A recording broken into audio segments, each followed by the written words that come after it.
तो लर्नर्स आज हम लोग फिर से एक बार साइंस के जो आप लोगों का एग्जाम 2023 में मैट्रिक बोर्ड परीक्षा होने वाला है, तो इसके लिए मॉडल पेपर 2 मॉडल, इसके पहले वाले वीडियो में हमने आप लोगों को मॉडल पेपर 1 के सभी वीवीआई और गेस क्वेश्चन को करवा दिया है। तो अगर आपने उस वीडियो को नहीं देखा है तो उसका लिंक मैंने डिस्क्रिप्शन बॉक्स में दे दिया है, तो वहां से आप लोग जाकर देख लीजिएगा।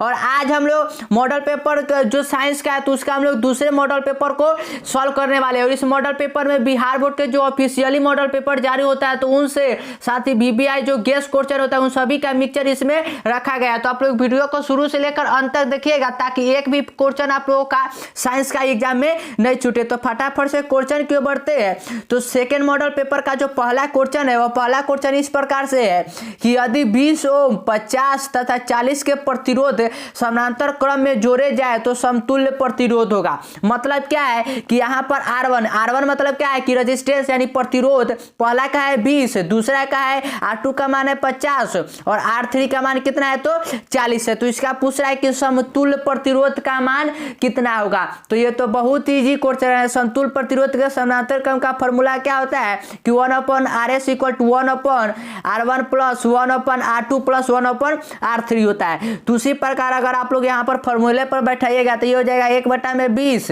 Plus 1/50 plus 1/40। और इसको आप लोग एलसीएम लेकर जब सॉल्व करिएगा ना तो यहाँ पर जो आप लोगों को आंसर मिलेगा वो मिलेगा 22। कितना तो 22 ओम। तो right answer option number A हो जाएगा। क्वेश्चन नंबर 2 क्यों बढ़ते तो क्वेश्चन नंबर 2 में क्या है कि विद्युत चुंबकीय प्रेरण की खोज किसने की थी। जो विद्युत चुंबकीय प्रेरण होता है इसका खोज किसने किया था, क्या मैक्सवेल ने किया था या फैराडे ने या एम्पियर ने या फ्लेमिंग ने किया था, किसने किया था। तो याद रखिएगा कि जो विद्युत चुंबकीय प्रेरण की खोज किया है वह किया है फैराडे ने। किसने किया तो फैराडे ने। तो right answer option number B हो जाएगा। क्वेश्चन नंबर 3 क्यों बढ़ते तो क्वेश्चन नंबर 3 में क्या है कि वस्तु से छोटा प्रतिबिंब बनाता है। वस्तु अगर सपोज कि कोई वस्तु है तो इसे छोटा प्रतिबिंब कौन सा बनाएगा, क्या अवतल दर्पण या उत्तल दर्पण या समतल दर्पण या अवतल एवं उत्तल दोनों बनाता है, कौन सा बनाता है। तो ये तो बहुत ही सिंपल है। उत्तल दर्पण का तो ये उपयोग हम लोग छोटा प्रतिबिंब बनाने के लिए अपने गाड़ी के पीछे वाले में करते ही है। और साथ ही साथ जो अवतल दर्पण होता है अगर वह क्या हो कि इन्फिनिटिव और सेंटर के बीच में उस समय भी क्या है कि छोटा प्रतिबिंब बनता है, मतलब कि अवतल और उत्तल दोनों। तो right answer option number D हो जाएगा। क्वेश्चन नंबर 4 क्यों बढ़ते तो क्वेश्चन नंबर 4 में क्या है कि चुंबकीय क्षेत्र का एसआई मात्रक होता है। जो मैग्नेटिक फील्ड होता है उसका एसआई मात्रक कितना होता है, क्या टेस्ला होता है, न्यूटन होता है, मीटर होता है या एम्पियर होता है। चुंबकीय क्षेत्र का एसआई मात्रक होता है। तो याद रखिएगा कि चुंबकीय क्षेत्र का एसआई मात्रक टेस्ला होता है। क्या होता है टेस्ला। तो right answer option number A हो जाएगा। क्वेश्चन नंबर 5 की ओर बढ़ते तो क्वेश्चन नंबर 5 में क्या है कि निम्नलिखित में से किसका उपयोग खाना बनाने वाले ईंधन में नहीं होता है। पूछ रहा है कि इन चारों में से वह कौन सा ईंधन है जिसका उपयोग हम लोग खाना बनाने वाले ईंधन में नहीं करते हैं। तो ये तो बहुत इजी क्वेश्चन है। आप लोग अपने घर में क्या है कि खाना बनाने के लिए ईंधन का यूज करते हुए तो कौन कौन से गैस का करते हैं। तो पहला तो एलपीजी तो सभी के घर में होगा। गैस जो होता है वो एलपीजी ही जो होता है। बायोगैस का भी करते हैं और कोयला का भी करते हैं, लेकिन सीएनजी का हम लोग नहीं करते। तो right answer option number A हो जाएगा सीएनजी। क्वेश्चन नंबर 6 की ओर बढ़ते तो क्वेश्चन नंबर 6 में क्या है कि सर्च लाइट का परावर्तक सतह होता है। जो सर्च लाइट होता है उसका परावर्तक सतह क्या होता है, क्या उत्तल होता है, अवतल होता है, समतल होता है या इनमें से कोई नहीं होता है। तो याद रखिए कि जो सर्च लाइट होता है उसका परावर्तक सतह जो होता है ना वह होता है अवतल। क्या होता है अवतल। तो right answer option number B हो जाएगा। क्वेश्चन नंबर 7 की ओर बढ़ते तो क्वेश्चन नंबर 7 में क्या है कि निम्नलिखित में से कौन नेत्र का रंगीन भाग होता है। पूछ रहा है कि इन चारों में से वह कौन सा हमारे नेत्र का भाग है जो रंगीन होता है, कलरफुल होता है। क्या कॉर्निया होता है या रेटिना होता है या परितारिका या पुतली होता है। तो याद रखिए कि जो हमारे नेत्र का रंगीना भाग होता है वह होता है परितारिका। क्या होता है परितारिका। तो right answer option number C हो जाएगा। क्वेश्चन नंबर 8 की ओर बढ़ते तो क्वेश्चन नंबर 8 में क्या है कि एक साधारण प्रिज्म में कितने सतहों से घिरा होता है। ये तो बहुत ही इजी क्वेश्चन है। जो एक मतलब सिंपल प्रिज्म होता है वह कितने सतहों से घिरा होता है। जैसे कि ये एक प्रिज्म है तो प्रिज्म तो ऐसा ही बनता है। तो ये कितने सतहों से घिरा हुआ है। तो आप लोग कहिएगा कि 1 2 और 3। कितने सतहों से तो 3। तो right answer option number D हो जाएगा 3 सतहों से। क्वेश्चन नंबर 9 की ओर बढ़ते हैं। तो क्वेश्चन नंबर 9 में क्या है कि प्रतिबिंब का आकार हमेशा वस्तु के आकार के बराबर तो दर्पण होगा। मतलब क्या है कि अगर प्रतिबिंब का आकार और वस्तु के आकार के बराबर बनता है तो वह कौन सा दर्पण होगा। तो ये तो बहुत ही सिंपल है, आप लोगों ने पढ़ा होगा क्या कि जो समतल दर्पण होता है उसका क्या है कि प्रतिबिंब का आकार जो होता है वह वस्तु के आकार के बराबर ही बनता है। तो right answer option number C हो जाएगा, समतल दर्पण। क्वेश्चन नंबर 10 की ओर बढ़ते हैं। तो क्वेश्चन नंबर 10 में क्या है कि वह उपकरण जो विद्युत ऊर्जा को यांत्रिक ऊर्जा में बदलता है होता है। मतलब क्या है कि वह कौन सा उपकरण है जो विद्युत ऊर्जा को यांत्रिक ऊर्जा में बदलता है। ये आप लोग अपने घरों में लगाए होंगे मोटर। तो मोटर क्या करता है कि जो विद्युत ऊर्जा मुझे मिलता है उसे वह क्या करता है कि यांत्रिक ऊर्जा में बदलता है और तब तो पानी निकलता है। तो इसका राइट आंसर जो ना जाएगा वो जाएगा विद्युत मोटर। विद्युत मोटर क्या करता है कि विद्युत ऊर्जा को यांत्रिक ऊर्जा में कन्वर्ट करता है। अगले क्वेश्चन की ओर बढ़ते हैं। तो क्वेश्चन नंबर 11 में क्या है कि आकाश का रंग नीला क्यों प्रतीत होता है। जो हमारे आकाश है तो आकाश को अगर आप लोग देखिएगा तो क्या है कि हमें नीला दिखाई देता है। तो वह क्यों नीला दिखाई देता है। और हाँ, ये सभी क्वेश्चन आप लोगों के फाइनल एग्जाम में टकराएंगे ही टकराएंगे, क्योंकि यह बिहार बोर्ड के ऑफिशियली मॉडल पेपर, साथ ही साथ जो गेस्ट क्वेश्चन होता है जो हर एक बार क्वेश्चन आप लोगों को एग्जाम में पूछा जाता है, उन सभी क्वेश्चन का यह मिक्सर है। तो आप लोग वीडियो को अगर नहीं लाइक किए तो वीडियो को लाइक कर लीजिएगा और दोस्तों के साथ शेयर करने के साथ चैनल को सब्सक्राइब कर लीजिएगा, क्योंकि ऐसा ही वीडियो आप लोगों को यहाँ पर हर रोज मिलता है। तो प्रकाश का जो आकाश का रंग होता है वह नीला क्यों दिखाई देता है, क्योंकि प्रकाश के प्रकिरण के कारण, प्रकाश के प्रकिरण के कारण। तो right answer option number B हो जाएगा। क्वेश्चन नंबर 12 की ओर बढ़ते हैं। तो क्वेश्चन नंबर 12 में क्या है कि सामान्य नेत्र अधिकतम कितनी दूरी तक की वस्तुओं को स्पष्ट देख सकता है। जो मतलब हमारा सामान्य नेत्र होता है वह कितनी अधिकतम दूरी तक की वस्तुओं को देख सकता है। ठीक है, यही पूछा गया है। तो ये तो बहुत ही इजी क्वेश्चन है। हम लोग अपने आंखों से कितना देख सकते हैं तो अनंत दूरी तक देख सकते हैं। तो right answer option number D हो जाएगा। लेकिन अगर आपसे पूछे कि न्यूनतम कितना दूरी देख सकते हैं तो याद रखिएगा कि वह होता है 25 सेंटीमीटर। न्यूनतम पूछे तो 25 और अधिकतम अनंत, इन्फिनिटिव। क्वेश्चन नंबर 13 की ओर बढ़ते हैं। तो क्वेश्चन नंबर 13 में क्या है कि वाई का निरपेक्ष अपवर्तनांक वास्तव में होता है। जो वाई होता है तो उसका निरपेक्ष अपवर्तनांक कितना होता है, क्या 1 के बराबर होता है या 1 से कम या 1 से अधिक या शून्य होता है, कितना होता है। तो याद रखिएगा कि जो वायु का निरपेक्ष अपवर्तनांक होता है यह 1 से कम होता है। कितना होता है, 1 से कम। तो right answer option number C हो जाएगा।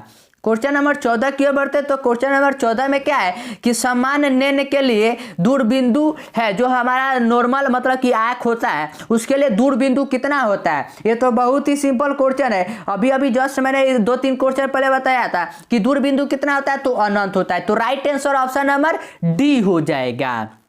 क्वेश्चन नंबर 15 की ओर बढ़ते तो क्वेश्चन नंबर 15 में दिया हुआ है क्या कि किस दर्पण का उपयोग सामान्यतः वाहनों का पक्ष दृश्य दर्पण के रूप में किया जाता है। मतलब क्या है कि जो आप लोग गाड़ी चलाते होंगे, मोटर गाड़ी या जो 4 चक्का या बस उस होता है, तो उसके पीछे देखने के लिए साइड में जो मिरर लगा होता है वो कौन सा मिरर होता है, कौन सा मिरर होता है। तो ये तो बहुत ही सिंपल है, याद रखिएगा जो साइड मिरर होता है वह उत्तल दर्पण का होता है। किसका होता है तो उत्तल दर्पण का। तो right answer option number C हो जाएगा।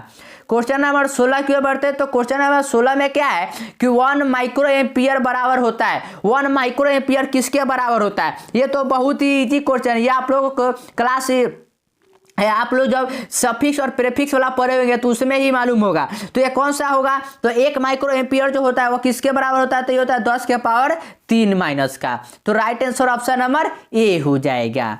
क्वेश्चन नंबर 17 की ओर बढ़ते हैं। तो क्वेश्चन नंबर 17 में क्या है कि डीजल का उपयोग होता है। जो डीजल होता है उसका उपयोग हम लोग कहाँ करते हैं। तो ये तो बहुत ही इजी क्वेश्चन है। डीजल का उपयोग हम लोग कहाँ करते हैं, तो भारी वाहनों में भी करते हैं, जैसे कि बस ट्रक, इस में क्या करते हैं हम लोग डीजल का उपयोग करते हैं। रेल में भी करते हैं, विद्युत उत्पादन में भी करते हैं। तो right answer option number D हो जाएगा इन सभी में। क्वेश्चन नंबर 18 की ओर बढ़ते हैं। तो क्वेश्चन नंबर 18 में क्या है कि सौर सेल सौर ऊर्जा का रूपांतरित करते हैं। सौर सेल सौर ऊर्जा को रूपांतरित करता है, किसमें करता है, क्या प्रकाश ऊर्जा में, गतिज ऊर्जा में, ताप ऊर्जा में या विद्युत ऊर्जा में। तो ये तो बहुत ही इजी क्वेश्चन है। जो हमारे घरों में सोलर सेल लगा होता है या फिर कहीं पर आप लोग देखते होंगे, तो सोलर सेल क्या करता है कि उसे विद्युत ऊर्जा में कन्वर्ट करता है। तभी तो हम लोग बल्ब उससे जलाते हैं या घर का काम करते हैं। तो right answer option number D हो जाएगा विद्युत ऊर्जा में। क्वेश्चन नंबर 19 की ओर बढ़ते तो क्वेश्चन नंबर 19 में क्या है कि विद्युत चुंबक बनाने के लिए किस पदार्थ के छड़ का उपयोग होता है। और ये सभी क्वेश्चन आपके एग्जाम में टकराएंगे ही टकराएंगे, तो आप लोग इन सभी क्वेश्चन को अच्छी तरह से याद कर लीजिएगा ताकि एक भी क्वेश्चन आप लोगों का साइंस का अपने एग्जाम में नहीं छोड़ कर आइएगा। तो चुंबक बनाने के लिए किसका उपयोग करते हैं, तो याद रखिएगा कि नरम लोहा का करते हैं। किसका करते हैं, तो नरम लोहा का। तो right answer option number C हो जाएगा।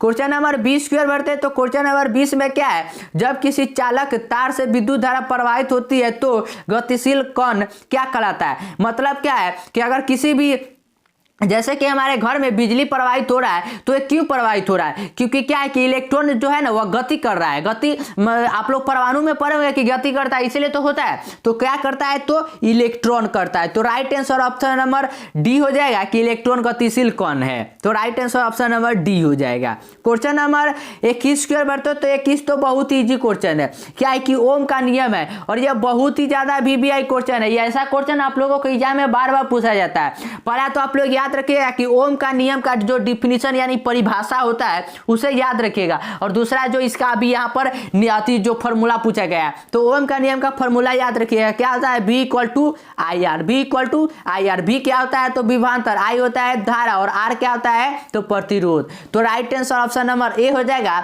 V = IR। क्वेश्चन नंबर 22 की ओर बढ़ते हैं तो 22 में क्या है कि विभवांतर का SI मात्रक क्या है। विभवांतर का SI मात्रक क्या है, बहुत ही इजी क्वेश्चन है और बहुत ही ज्यादा VBI है। SI मात्रक भी आप लोगों के एग्जाम में एक पूछ लिया जाता है। तो विभवांतर का SI मात्रक याद रखिएगा कि वोल्ट होता है। क्या होता है, वोल्ट। तो right answer option number D हो जाएगा। जूल किसका SI मात्रक होता है, तो यह होता है कार का। जूल किसका SI मात्रक होता है, आप लोग मेरे साथ रिपीट करिए, किसका होता है, तो कार का। वाट किसका होता है, तो वाट होता है शक्ति का। वाट किसका होता है, तो शक्ति का। और एम्पियर किसका होता है, तो एम्पियर होता है धारा का। धारा का। तो मैंने चारों को अच्छी तरह से एक्सप्लेन कर दिया है, तो आप इन चारों को याद रखिएगा। और ऐसे ही क्वेश्चन के लिए आप लोग चैनल को सब्सक्राइब कर लीजिएगा। क्वेश्चन नंबर 23 की ओर बढ़ते हैं तो क्वेश्चन नंबर 23 में क्या है कि आमीटर का प्रतिरोध होता है। जो आमीटर होता है उसका प्रतिरोध कैसा होता है, तो याद रखिएगा कि आमीटर जो होता है, जो मतलब धारा मापता है ना, उसका प्रतिरोध बहुत ही कम होता है, या कह सकते हैं कि शून्य होता है। तो राइट आंसर यहाँ पर ऑप्शन नंबर सी हो जाएगा, बहुत छोटा। और अगर वोल्ट मीटर का पूछे तो वोल्ट मीटर का याद रखिएगा कि इन्फिनिटिव होता है। जो वोल्ट मीटर होता है, जो विभवांतर मापने का काम करता है, उसका इन्फिनिटिव होता है। तो क्वेश्चन नंबर 24 की ओर बढ़ते हैं तो क्वेश्चन नंबर 24 में क्या है कि जब पश्चिम की प्रक्षेपित कोई धनावेशित कण अल्फा कण किसी चुंबकीय क्षेत्र द्वारा उत्तर की ओर विक्षेपित हो जाता है तो चुंबकीय क्षेत्र की दिशा है। मतलब क्या है कि अगर कोई है धनावेशित कण है, ठीक है, और वह क्या है कि उसको किस दिशा में, तो पश्चिम दिशा में, पश्चिम दिशा की ओर उसको क्या किया जाता है कि विक्षेपित किया जाता है। तो वह क्या है कि वह उत्तर दिशा की ओर हो जाता है, उत्तर दिशा की ओर विक्षेपित हो जाता है। तो पूछ रहा है कि चुंबकीय क्षेत्र की दिशा क्या होगा। तो याद रखिएगा कि चुंबकीय क्षेत्र की जो दिशा होगा वो होगा दक्षिण की ओर। किसकी ओर, दक्षिण की ओर। क्वेश्चन नंबर 25 की ओर बढ़ते हैं तो क्वेश्चन नंबर 25 में क्या है कि एक गोलीय दर्पण की फोकस दूरी 4 से 20 सेंटीमीटर है तो यह गोलीय कैसा है, यह गोलीय कैसा है। तो याद रखिएगा कि अगर 4 से 20 है मतलब क्या है कि वो पॉजिटिव है, 4 से 20 है वो नेगेटिव नहीं, मतलब कि वह पॉजिटिव है। तो पॉजिटिव वाला किस में जाता है, तो उत्तल में। तो राइट आंसर यहाँ पर हो जाएगा ऑप्शन नंबर ए, उत्तल। क्वेश्चन नंबर 26 की ओर बढ़ते हैं तो क्वेश्चन नंबर 26 में क्या है कि तालाब का जल कम गहरा दिखाई देने का कारण क्या है। मतलब क्या है कि तालाब में अगर आप लोग देखे होइएगा तो पानी आप लोगों को क्या लगेगा कि ये तो बहुत ही मतलब कम है, लेकिन जब आप उसमें उतरिएगा तो आप लोगों को बहुत दिखता है। तो उसका कारण क्या है, तो याद रखिएगा कि जो पानी का कम दिखने का, या फिर अगर आप लोग बाल्टी में कोई सामान रखिएगा तो ऊपर उठने का, इस सभी का कारण अगर पूछे ना तो होता है अपवर्तन। क्या होता है, अपवर्तन। तो right answer option number C हो जाएगा। क्वेश्चन नंबर 27 के बैठते तो 27 में क्या है कि विद्युत मोटर परिवर्तित करता है, विद्युत मोटर परिवर्तित करता है। तो ये तो मैंने बता दिया है कि यह विद्युत ऊर्जा को यांत्रिक ऊर्जा में कन्वर्ट करता है। किसको, विद्युत ऊर्जा को यांत्रिक ऊर्जा में। तो right answer option number D हो जाएगा। क्वेश्चन नंबर 28 के बढ़ते तो 28 में क्या है कि निम्न में से कौन उभयधर्मी ऑक्साइड है। पूछा गया है कि इन चारों में से कौन सा है जो उभयधर्मी ऑक्साइड है, ठीक है। तो याद रखिएगा कि इन चारों में जो उभयधर्मी ऑक्साइड है वो है Al2O3, Al2O3। क्वेश्चन नंबर 29 की ओर बढ़ते हैं। तो क्वेश्चन नंबर 29 ये भी बहुत ही ज्यादा वीबीआई क्वेश्चन है, कि समीकरण संतुलित करने के लिए ना ऐसा क्वेश्चन आप लोगों को देखा गया है कि बोर्ड में हर एक बार 1-2 साल बीच कर पूछ लिया जाता है। तो याद रखिएगा कि संतुलित मतलब क्या है, कि अगर इस तरफ जितना अगर कोई है तत्व तो इस तरह भी उतना ही होना चाहिए। तो अगर आप लोग यहाँ पर ध्यान से देखिएगा 29 नंबर क्वेश्चन में, तो क्या है यहाँ पर कि H2 मतलब H2 और Cl2, तो यहाँ पर 2HCl मतलब कि दोनों का दोनों बराबर है। तो यहाँ पर राइट आंसर हो जाएगा H2Cl2 प्लस मिलकर हो जाएगा 2HCl। क्वेश्चन नंबर 30 की ओर बढ़ते हैं। तो 30 में क्या है कि इनमें से कौन अम्ल नहीं है, इन चारों में से कौन सा जो है ना वह अम्ल नहीं है। याद रखिएगा कि इन चारों में से जो अम्ल नहीं है वह है KOH। KOH यह अम्ल नहीं है, क्या है तो यह है क्षार, यह बेस है। तो राइट आंसर यहाँ पर ऑप्शन नंबर डी हो जाएगा। क्वेश्चन नंबर 31 की ओर बढ़ते हैं। तो 31 में क्या है कि क्षारक को जल में घोलने पर क्या मुक्त होता है। ये तो बहुत ही इजी क्वेश्चन, ये तो डिफिनीशन ही आप लोगों ने पढ़ा होगा कि क्षारक क्या होता है कि वह पदार्थ जिसको जल में घोलने पर OH माइनस त्याग करता है, OH माइनस त्याग करता है, उसे क्या कहते हैं तो क्षारक। तो राइट आंसर यहाँ पर ऑप्शन नंबर ए हो जाएगा OH माइनस।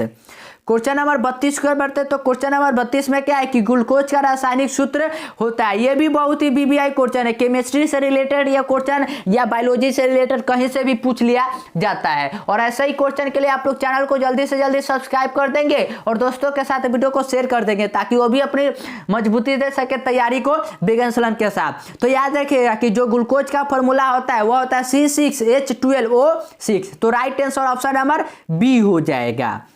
क्वेश्चन नंबर 23 की ओर बढ़ते हैं। तो 23 में क्या है कि फॉर्मिक अम्ल का IUPAC नाम है। जो फॉर्मिक अम्ल होता है, फॉर्मिक अम्ल होता क्या है, तो अगर रेड चींटी जो काटता है तो हमें विष आता है ना, तो उस समय में क्या है कि फॉर्मिक अम्ल ही वो चींटी हमारे अंदर छोड़ देता है। तो फॉर्मिक अम्ल का IUPAC नाम क्या होता है, तो याद रखिएगा कि उसका IUPAC नाम होता है मेथनोइक अम्ल। क्या होता है, मेथनोइक अम्ल।